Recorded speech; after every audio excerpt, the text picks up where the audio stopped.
Aujourd'hui, je vous propose de faire la biographie d'Albert Camus. Donc Albert Camus est né en Algérie le 7 novembre 1913. Son père, Lucien Auguste Camus, qui gagnait un salaire modeste en travaillant dans un vignoble, s'est enrôlé dans l'armée française pendant la Première Guerre mondiale. Il est mort le 11 octobre 1914 des suites des blessures qu'il avait subies à la bataille de la Marne. Albert n'avait pas encore célébré son premier anniversaire, donc il n'a jamais connu son père. Peu après, Albert a déménagé avec sa mère et son frère aîné dans un appartement de 2 pièces situé dans un quartier pauvre d'Alger, où il vivait avec la grand-mère d'Albert, une femme qui était autoritaire et qui dominait la famille en utilisant des méthodes disciplinaires cruelles telles qu'un fouet fabriqué à partir d'un ligament de taureau.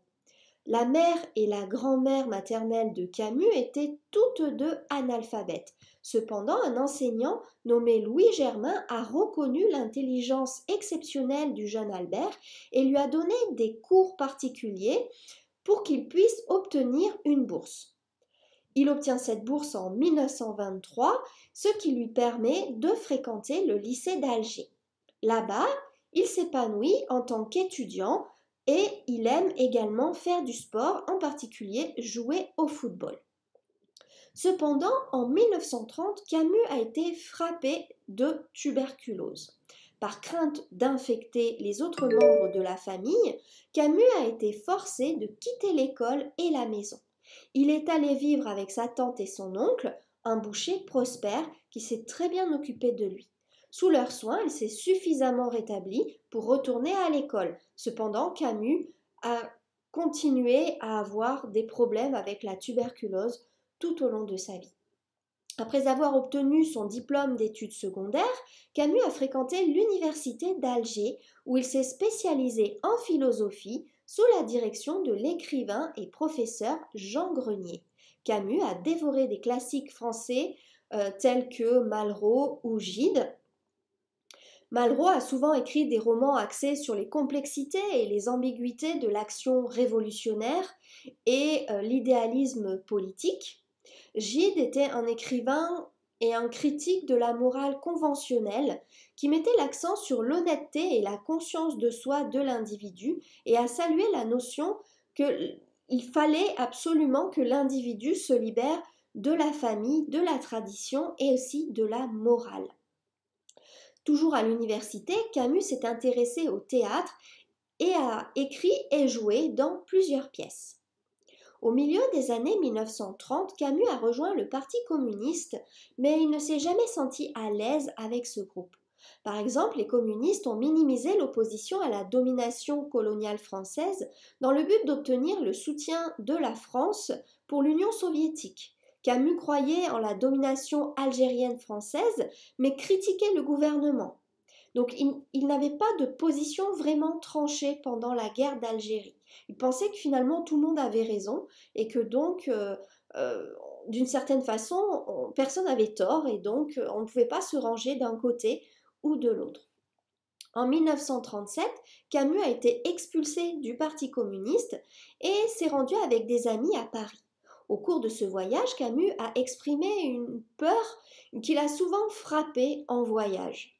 De retour à Alger, Camus a accepté un travail de bureau ennuyeux pour un institut de météo. Bientôt, il a été embauché pour écrire des éditoriaux et des articles littéraires pour un journal de gauche appelé Alger Républicain. Beaucoup de ces articles portaient sur les parodies du système juridique et sur le traitement inhumain et l'humiliation des parias sociaux et des personnes pauvres exclues de la société. Lorsque la Seconde Guerre mondiale a éclaté, Camus a pris la position inhabituelle d'être à la fois contre Staline, qui favorisait une France forte, et contre Hitler, qui a plus tard envahi la France. Bien qu'ils aient signé un pacte de non-agression en 1939, les deux dictateurs avaient des motifs différents pour signer le pacte, qui prendrait fin lorsque l'Allemagne envahirait l'Union soviétique en 1941. Vers cette époque, Camus a commencé à travailler sur un essai intitulé « Le mythe de Sisyphe » qui posait l'opinion absurde selon laquelle la vie n'a aucun sens et que les humains doivent vivre avec une compréhension de ce vide, c'est-à-dire il faut accepter que l'existence n'a pas de sens et la vivre sans se poser de questions existentielles.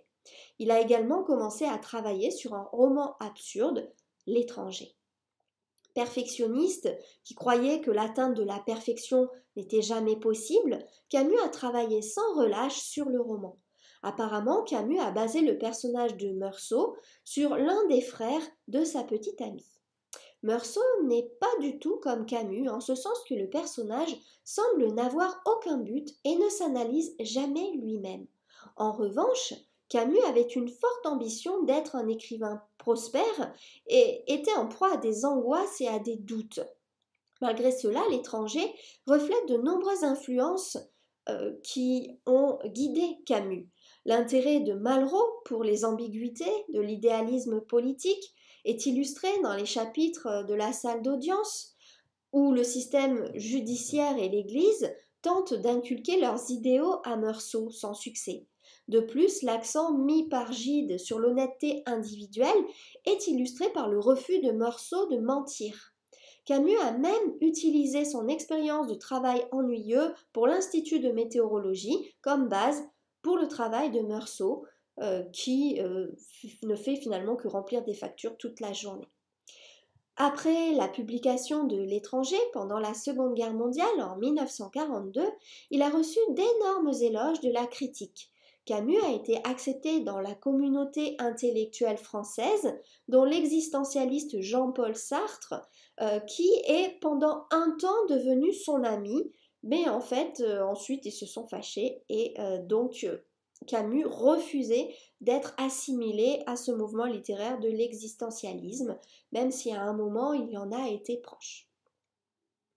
Les deux existentialistes donc se divisent en 1952 au cours de la guerre froide entre l'Est et l'Ouest. Et donc cette guerre froide, elle s'est ressentie donc entre Camus et Sartre.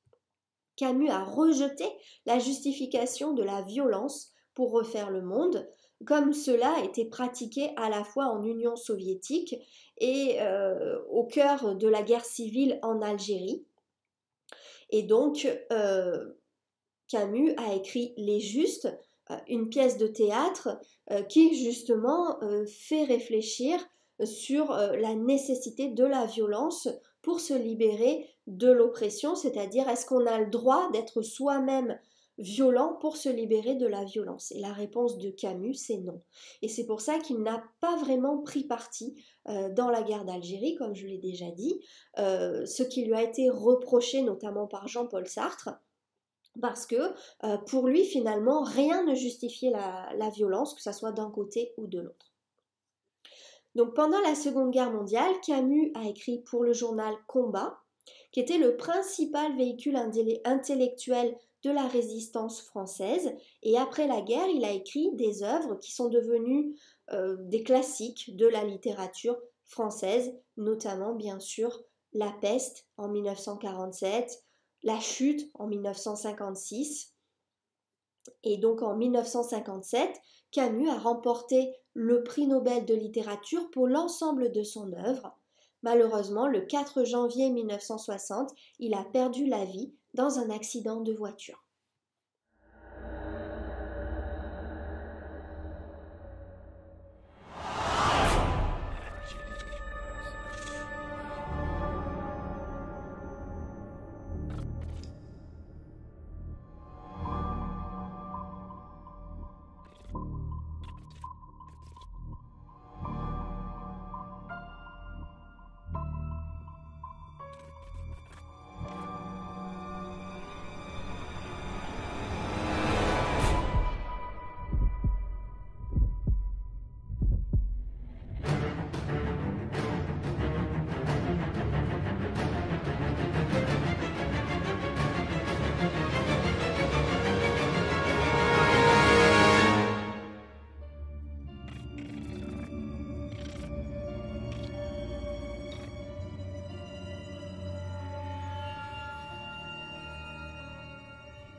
Vous pouvez recevoir mon analyse complète de cette œuvre en cliquant sur le lien correspondant dans la description en dessous de cette vidéo.